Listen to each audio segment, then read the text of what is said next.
So this is how bad a wheel bearing can get on any car, but this Mercury Mountaineer 06, if you take and shake the wheel this way, you can see the movement from here. Nothing is moving, no components in the back are moving. And very easy, just with one hand I can move the wheel. That's how bad it is.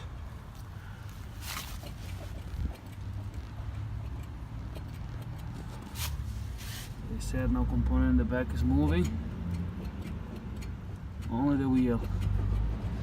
This wheel bearing is shot. I had the ABS and track control lights that came on, and I've been driving it after that for a week, I guess, until the grinding noise was impossible.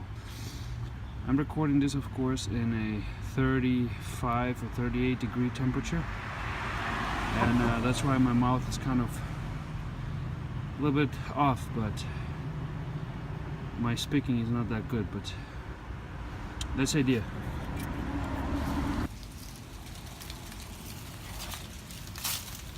So guys, this is a wonderful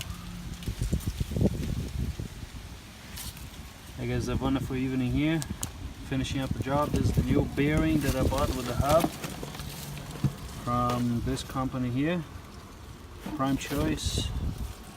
This is the part number. It's a 2006 Mercury Mountaineer. Now what I have done here, the only thing you need really to remove, this is the bad bearing compared to the new bearing. As you can see, bad and new bearings together, looking quite different. This one is all messed up. The bearing is gone, as you can see, right there. Okay, this one is nice and tight. I put some anti-lock here. Got this from AutoZone, anti-seize. You can just avoid stuck bolts, blah blah blah, and all that good stuff. There's only to remove this with this hammer. You can rent it from AutoZone.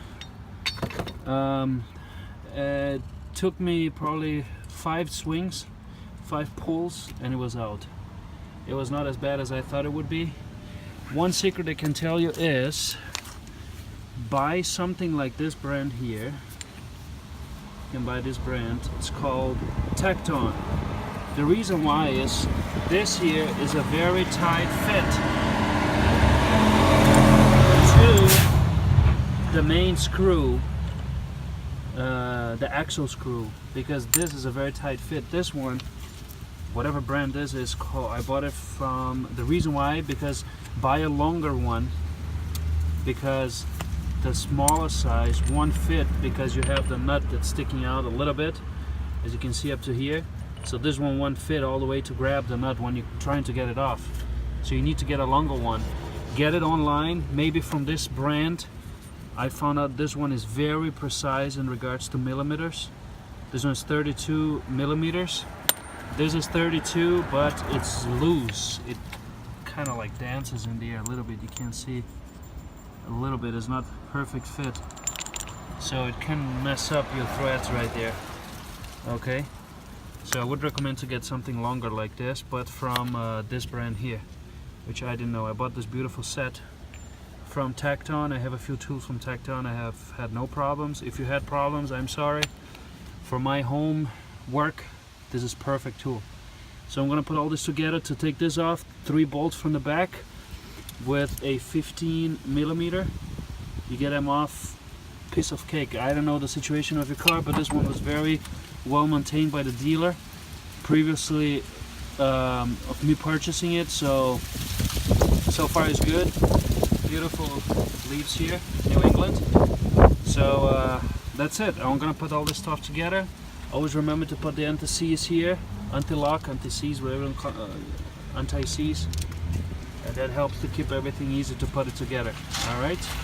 So literally to do this job is 1, 2 to get the caliper off with this stuff, and then 3, 4, 5 bolts.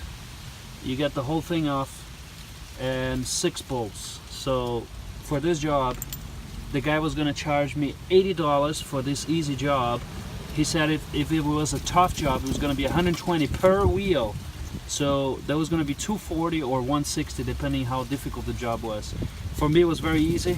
I enjoyed doing it, and I wish you guys a wonderful end of fall.